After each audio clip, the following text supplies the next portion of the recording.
Lá estava eu só mexendo no YouTube, até que eu me deparei com esse vídeo do canal IC, que na minha opinião é um dos melhores canais quando o assunto é Jujutsu Kaisen. Aí eu acabei me inspirando nele para criar a minha versão de e se o Aoi todo tivesse uma expansão de domínio. Todo mundo já sabe que expansões de domínio são o ápice da feitiçaria Jujutsu. A gente tem nosso mano Aoi todo, nosso best of them. Infelizmente o cara nunca chegou a ter oficialmente uma expansão de domínio na obra, até o fim do mangá. O que a gente tem é ele usando um Vibra Slap para aprimorar a habilidade dele, permitindo que ele consiga realizar 50 trocas por segundo. Mas o objetivo aqui é criar uma expansão de domínio para Aoi todo. Só que para eu fazer isso eu preciso entender completamente como é que funciona uma expansão de domínio. E não é só pegar o teu feitiço e colocar na área. Vai muito além disso. Aí a gente pode ter exemplos disso na obra que acontece durante todo o Jujutsu Kaisen. Primeiro eu quero começar falando de coisas óbvias e coisas não tão óbvias que acontecem durante expansões de domínio e que a maioria das pessoas não percebe. Nas coisas óbvias todo mundo sabe. Você vai criar uma barreira, ou talvez até sem barreira, mas vamos colocar a expansão de domínio do Aoi todo como tendo barreira. Você vai criar uma barreira, onde dentro desse espaço você vai poder uma distorção espacial, sendo maior ou menor que você quiser. E você vai colocar o seu feitiço lá. Assim você vai poder usar o seu feitiço sem ter que ficar usando selos de mão ou qualquer restrições que o seu feitiço tem. Exemplo, o Sukuna. Às vezes a gente vê o Sukuna tendo que apontar para um lugar para ele usar o feitiço de corte. Já outras vezes tem momentos onde ele simplesmente consegue usar o corte dele até uma certa distância, que o inimigo não esteja tão longe assim dele. Já no caso, quando ele ativa a expansão de domínio dele, ele não tem que ficar apontando para o inimigo ou tendo que usar os braços para efetuar os cortes. E a distância que os cortes podem ser efetuados aumentam muito. Mas tem certos aspectos que a maioria das pessoas não pensa, que é, por um exemplo, o fato de que o feitiço é aprimorado muito. O que eu estou querendo dizer com isso é que quando você passa a analisar certas expansões de domínio, você chega na conclusão de que não somente os feitiços diminuem suas restrições e aumentam o seu raio de alcance, mas também o poder do feitiço é elevado a uma potência cavalar. Um exemplo que a gente tem disso é a Yorose. O feitiço dela está relacionado à criação de objetos. Só que na expansão de domínio dela, ela cria uma esfera capaz de destruir qualquer coisa que toque nela, uma esfera perfeita. Ou seja, é criar um objeto, só que um objeto que destrói qualquer coisa. Tá vendo como é elevado? Isso também acontece com o próprio Sukuna, onde os cortes dele aumentam não só em número, mas também em potência. Mas eu quero falar de um exemplo que é mais complexo do que isso, que pouca gente percebe, que é o exemplo do Gojo. O Gojo, ele é um caso bem interessante nesse aspecto de aumento de potência do seu feitiço. O que a gente tem no Gojo é que em vez de ele dar a característica de expansão de domínio do seu feitiço, que é o ilimitado, o Mukagen, ele deu a característica de um atributo físico dele, que ele nasceu, que é os 6 olhos. Os 6 olhos permitem que o Gojo tenha informações de 360 graus sobre tudo que está acontecendo ao redor dele. Exemplo, ele olha para você, ele sabe a última vez que você comeu, se você está bem hidratado. E a quantidade de informações que ele recebe é tão insana que depois de ele te olhar uma vez, ele sempre vai te reconhecer, mesmo se você estiver de máscara ou usando modificador de voz. Ele vai saber que é você. Isso não se limita somente à pessoa, se limita também ao ambiente. Se ele entra numa casa, ele vai ter várias informações sobre aquele lugar. E é essa a capacidade que ele colocou na sua expansão de domínio. Só que na expansão dele, isso acontece em um nível extremo. Como o próprio jogo fala, quando ele é pego na expansão de domínio do Gojo, ele diz que ele sabia como tudo estava acontecendo. A inundação de informações fez o cérebro dele simplesmente travar.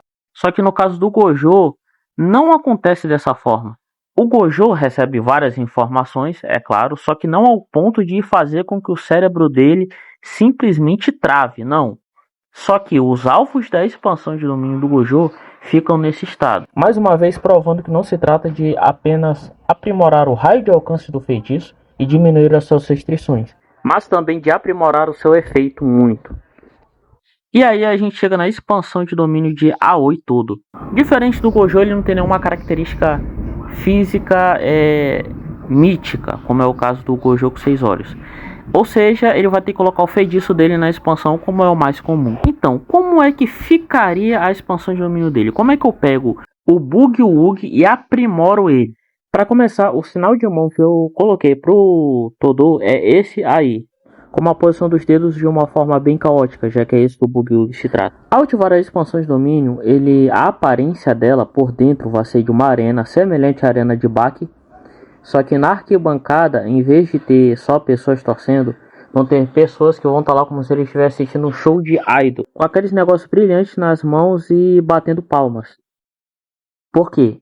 Assim, o Todô não precisaria bater palmas ele mesmo. O que aconteceria?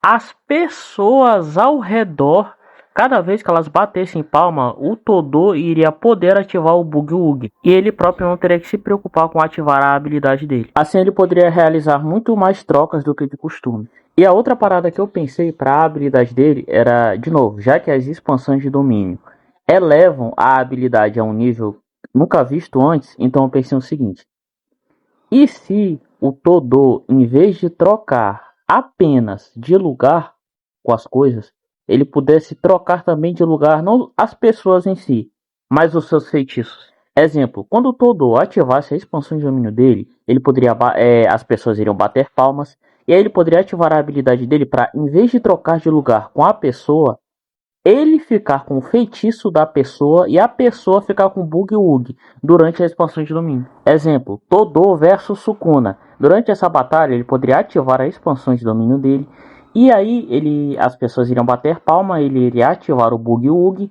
e aí o Sukuna iria ficar com o Boogie e ele ia ficar com o clivar e desmantelar do Sukuna. E essa habilidade ficaria ainda mais forte se ele estivesse lutando contra mais de um oponente. Exemplo, sei lá, Todô contra Mahito, Jogo e Hanami. Ele pode usar simplesmente a habilidade dele para fazer a Hanami ficar com o poder do Mahito, o Jogo com o poder da Hanami e o Mahito com o poder do Jogo. Fora que, basicamente, tem algumas pessoas que têm serviços muito melhores do que o próprio Boogie, como é o caso do Gojo, Sukuna, e talvez até pessoas como o Ryu e Auro. E aí vai dar a opinião de cada um, né? Não sei se você acha que o Boogie é melhor do que as habilidades dos personagens mencionados aqui, mas enfim. Qualquer coisa, ele poderia simplesmente trocar de volta e ficar de volta com o Boogie, assim tornando ele um dos personagens mais fortes da obra. Já que o que mais assustaria nessa expansão de domínio não necessariamente é o efeito, mas a consequência, porque a bagunça mental que iria gerar nos alvos dessa expansão de domínio seria assustadora. Uma coisa é você ter que usar o seu poder, que você nasceu com ele e tem anos de treinamento. Outra coisa, do mais absoluto nada, você receber um poder totalmente novo que você não está acostumado e não tem nenhuma experiência e ainda tirarem o seu poder de você. Agora, outra coisa que eu queria conversar sobre a história. Seguinte, com essa expansão de domínio, o Todô seria considerado grau especial? Porque eu acho que tem uma galera que pode estar pensando isso. A resposta diretamente é não. A Oi Todo não seria grau especial, porque ser grau especial não é ser muito forte. De acordo com o próprio Kenjaku, um feiticeiro de 1000 anos de idade, ele diz que um grau especial é alguém capaz de destruir um país inteiro sozinho. Gojo e Sukuna se encaixam aqui, por motivos óbvios. O Yuta consegue por causa que a Rika tem uma liberação de energia absurda. O Suguru Geto poderia liberar as maldições e destruir um país.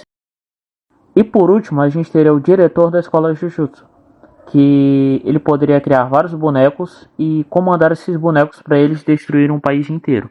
Então é assim que se classifica um grau especial. Já o Todô, ele não se encaixa aqui. Essa expansão de domínio, cara, no máximo, o Todô seria tipo um grau semi-especial. Que não existe, eu estou inventando agora, mas eu acho que seria uma classificação para dar para ele. Agora, quanto aos eventos que acontecem durante Jujutsu Kaisen, sinceramente falando, na minha opinião, seria mais interessante colocar o Todô